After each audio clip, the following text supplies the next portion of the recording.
Hello friends, welcome to the new episode of my channel. আমি Prince এবং এই ভিডিওতে বেশ কয়েকটা আপডেট দেবো এবং কিছু জিনিসের রিভিউ করবো। তো একদম প্রথমে যেটা নিয়ে কথা বলবো সেটা মূলত একটা গান নিয়ে from the movie Brahma Arjun. এবং এই গানটার জন্য আমার অপেক্ষা ছিল, তার কারণ এটা মূলত হচ্ছিল যে ব্রহ্মা অর্জুনের টাইটেল ট্র্যাক, এবং যেটা একটা প্রপারলি মাসি একটা টাইটেল ট্র্যাক হয়েছে।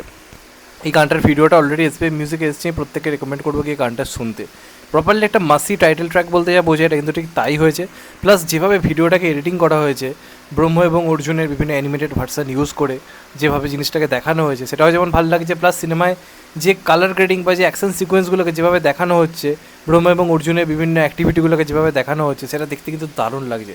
এবং সিনেমাটা নিয়ে যে এক্সাইটমেন্টটা যেটা রিলিজের আগে ঠিক ওঠার দরকার ছিল, এই গানটা কিন্তু সেই গান যেটা দেখে আপনার সিনেমাটা দেখতে ইচ্ছে করবে যারা প্রপারলি মেন স্ট্রিম মুভির দর্শক। তো এখানে রোহানকেও দারুণ লাগছে।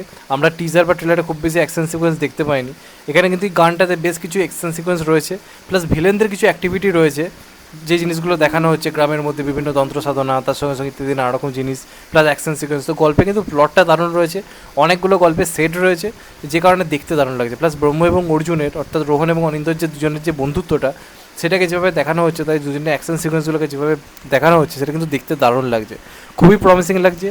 টাইটেল ট্র্যাকটাও ভালো হয়েছে। আমি বলবো প্রত্যেক গানটাকে দেখে এসো, এসে মিউজিক অ্যাভেলেবেল রয়েছে এবং সিনেমাটা নিয়ে আমি খুবই আশাবাদী। তো দেখা যাক কেমন হয়। আমার জন্য টাইটেল ট্র্যাকটা বেশ ভালো ওয়ার্ক করেছে। এরপরে মূলত কথা হবে একটা মন ভালো করে দেওয়া ট্রেলার নিয়ে, যেটার নাম হচ্ছে রাসের ট্রেলার, যেটাতে বিক্রম দা অভিনয় করেছে এবং এটা তার আপকামিং মুভি। যদিও বিক্রম দার কাজগুলো খুব পরপর আসছে, মানে গ্যাপ খুব একটা থাকছে না, ব্যাক টু ব্যাক কাজ আসছে। তবে একটার ব্যাপারও ঠিক যে খুব ভার্সেটাইল ওয়েতে সে কাজ করছে। দুর্গাপুর জাংশনের মতো কাজ, তারপরে এইদিকে অমর সঙ্গীর মতো একটা হরর মুভি, তারপর এইরকম একটা ফ্যামিলি ড্রামা, তারপর আবার মৃগর মতো একটা অ্যাকশন এন্টারটেনার মুভি। তো তার কিন্তু লাইন আপ যথেষ্ট ভালো। এবার এই কাজটা নিয়ে যদি কথা বলি, আমাকে তো ট্রেলারটা দারুণ লেগেছে। টিজারটা মোটামুটি লাগলো, ট্রেলারটা কিন্তু দারুণ লেগেছে। গ্রাম বাংলার একেবারে সংস্কৃতিটাকে মানে তুলে আনা হয়েছে। ফ্যামিলি ড্রামা তো অনেক হচ্ছে, সেগুলো মূলত আরবান সেন্ট্রিক ফ্যামিলি ড্রামা, শহরের প্রবলেম। এটা কিন্তু মূলত গ্রাম বাংলার প্রবলেমটাকে তুলে এনেছে। আমি কদিন আগে বাংলাদেশের বিভিন্ন নাটক নিয়ে কথা বলছিলাম, সেখানে দেখবেন গ্রাম বাংলার উপর অনেকটা বেশি ক্যাপচার করা হয় নাটকগুলি, যে কারণে দেখতে ভালো লাগে, সহজ সরল লাগে ব্যাপারগুলো। তো এখানে কিন্তু গ্রাম বাংলার প্রবলেমটা তুলে ধরা হয়েছে। এখানে বিক্রমের ক্যারেক্টারটা মূলত কলকাতায় বড় হয়েছে, ওর বাবা ওকে ছোটোবেলায় কলকাতায় নিয়ে চলে গেছিলো, খুব স্মার্ট মানুষ হয়েছে, কিন্তু ওর বারবারই নিজের আর কি ছোটোবেলায় আর কি ফিরে যাওয়ার ইচ্ছে, যেখানে গ্রাম বাংলাতে ওর আত্মীয় পরিজনরা আর কি থাকে। তো সেখানেও ফিরে আসছে, ফিরে এসে সেখানকার পরিস্থিতি দেখছে।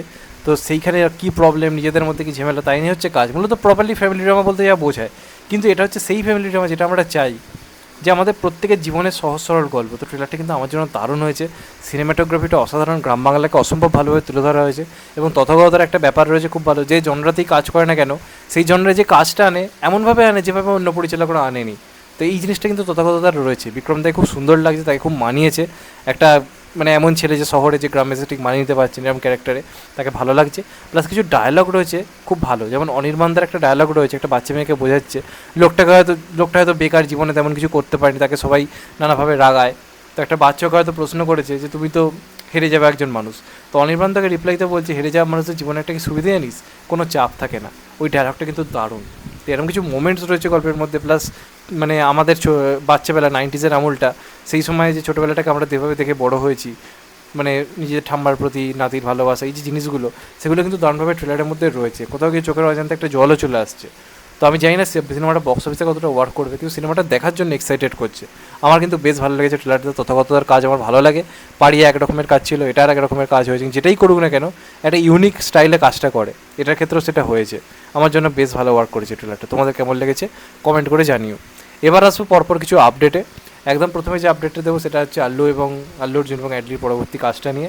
তো এই সিনেমাটার কিন্তু একটা বিরাট বড় শুটিং শিডিউল প্ল্যান করা হচ্ছে। এমনি তো জানো বাজেট 800 কোটি, প্লাস এটার হায়দ্রাবাদে একটা বিরাট বড় শুটিং শিডিউল স্টার্ট হচ্ছে এবং সেটা চলবে প্রায় 60 দিন ধরে। তো যেটুকু জানা যাচ্ছে অলরেডি আল্লু অর্জুন হায়দ্রাবাদ কিন্তু পৌঁছে গেছে এবং খুব শীঘ্রই সেটা শুটিং কিন্তু যোগ দিচ্ছে। তো দেখা যাক ফাইনালি কী হয়। আমি তো খুব এক্সাইটেড এই কাজটা নিয়ে। তোমরা কতটা এক্সাইটেড কমেন্ট করে কিন্তু জানাতে ভুলো না। এবং 2027-এর আগে এই সিনেমাটা কিন্তু আসার কোনো রকম চান্স এই মুহূর্তে এরিয়ে নেই। এরপর কথা হবে রামায়ণাকে কেন্দ্র করে। তো রামায়ণা 3Dতে আসছে, তোমাদেরকে তাকে জানিয়েছিলাম, এই জিনিসটা তারা মেনটেন করছে। প্লাস তারা অ্যানাউন্সমেন্ট একটা টিজার সামথিং কিছু আনার চেষ্টা করছে, কিন্তু তারা গ্লোবালি জিনিসটাকে আগে প্রেজেন্ট করার চেষ্টা করছে, যে কারণে দুটো হলিউড সিনেমার সঙ্গে তাদের কিন্তু এই অ্যানাউন্সমেন্ট টিজার অ্যাটাচ করা হতে পারে হলিউডের সাথে। নাম্বার 1 হচ্ছে ডিজনির একটা আপকামিং মুভি আসছে, সেটার সাথে সেটা যদি নাও হয় তাহলে কিন্তু জুন মাসে একটা সিনেমা আসছে এন্টার দ্য ড্রাগন বলে, সেটার সঙ্গে কিন্তু অ্যাটাচ করা হতে পারে। তো তারা কিন্তু গ্লোবাল মার্কেটটাকে প্ল্যানিং করছে, খুব বড় করে তারা আনার চেষ্টা করছে। তো দেখা যাক ফাইনালি কী হয়। আমি খুব এক্সাইটেড আছি রামায়ণ টিজারের জন্য। দেখা যাক সেটা ফাইনালি কবে আসে। তোমরা কতটা এক্সাইটেড কমেন্ট করে কিন্তু জানাতে ভুলো না। এরপরে কথা হবে প্রসেনজিতের আপকামিং মুভি দেবী চৌধুরানীকে কেন্দ্র করে। এটা রিলিজ ডেট নিয়ে অনেক রকম প্রবলেম চলেছে। সিনেমাটা পিছুতে সিনেমাটার হাইপ অলরেডি কমে গেছে।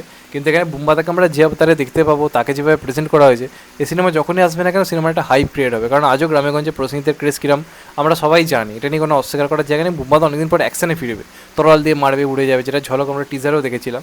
তো এই সিনেমাটা খুশির খবর যেটা হচ্ছে, সিনেমাটা পুরোপুরি সেন্সার হয়ে গেছে, সেন্সারের কাজ কমপ্লিট হয়েছে, ছাড়পত্র পেয়ে গেছে, একেবারে ইউ সার্টিফিকেটই পেতে চলেছে।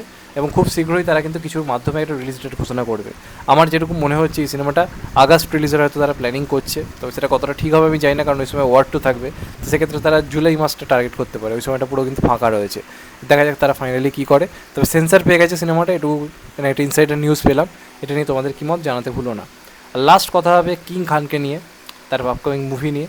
তো এসআরকের কিং আসছে আমরা সবাই জানি। তো ফাইনালি কিং নিয়ে বড় আপডেট উঠে এসেছে। প্রথম আপডেট, কিংয়ের শুটিং আজ থেকে পুরো কমপ্লিট মানে স্টার্ট হয়ে গেছে। সেখানে এসআরকে থেকে জয়েন করে গেছে এবং সুহানা খানও জয়েন করে গেছে। এছাড়া হিউজ যে বড় কাস্টিং, সেটাকে নিয়ে মুম্বাইয়ের মেহবুব স্টুডিওতে আজ থেকে কিন্তু এটার কাজ স্টার্ট হয়ে গেছে। এবার রিলিজ ডেট নিয়ে একটা গুঞ্জন শোনা যাচ্ছে, যেটা মেকার্সদের তরফ থেকেই জানানো হয়েছে ভেতরে। সেই খবরটাই চারদিকে ছড়িয়ে পড়ছে কবে রিলিজ হতে পারে। তো যেটা জানা যাচ্ছে, কিং সিনেমাটা কিন্তু তারা রিলিজের প্ল্যানিং করছে গান্ধী জয়ন্তী 2026-এ, মানে 2রা অক্টোবর 2026-এ তারা কিন্তু রিলিজের প্ল্যানিং করছে। অনেকদিন পর এসআরকে সিনেমা এরম একটা টাইমে আসবে, বেশ ভালো একটা টাইম। গান্ধী জয়ন্তীতে এর আগেও বহু সিনেমা এরম টাইমে এসে ভালো চলেছে। তো দেখা যায় কিংয়ের ক্ষেত্রে সেটা হয় কিনা, তবে আমাদেরকে অনেকটা ওয়েট করতে হবে। আর সিনেমার শুটিং তারা শেষ করার প্ল্যান করছে মোটামুটি এই বছরের শেষের দিক করেই। তো তার মানে একটা ব্যাপার তো বোঝা যাচ্ছে যে খুব একটা মানে মেকিং তারা তাড়াতাড়ি করছে এবং আশা করছি দারুণ কিছু আমরা পেতে চলেছি। তো দেখা যাক ফাইনালি কী হয়। তো আমাদেরকে ওয়েট করতে হবে গান্ধী জয়ন্তী 2026 অব্দি এই সিনেমাটার জন্য। তো এগুলোই ছিল আজকের আপডেট। চ্যানেলটা নতুন হলে চ্যানেলটা সাবস্ক্রাইব করে দিও and get the bell icon. ভালো থেকো সবাই, টেক কেয়ার, নমস্কার। আবার দেখা হবে। এখন তো বাই, সবাই ভালো থেকো, সুস্থ থেকো, নমস্কার, টেক কেয়ার, আবার দেখা হবে, ভালো থেকো।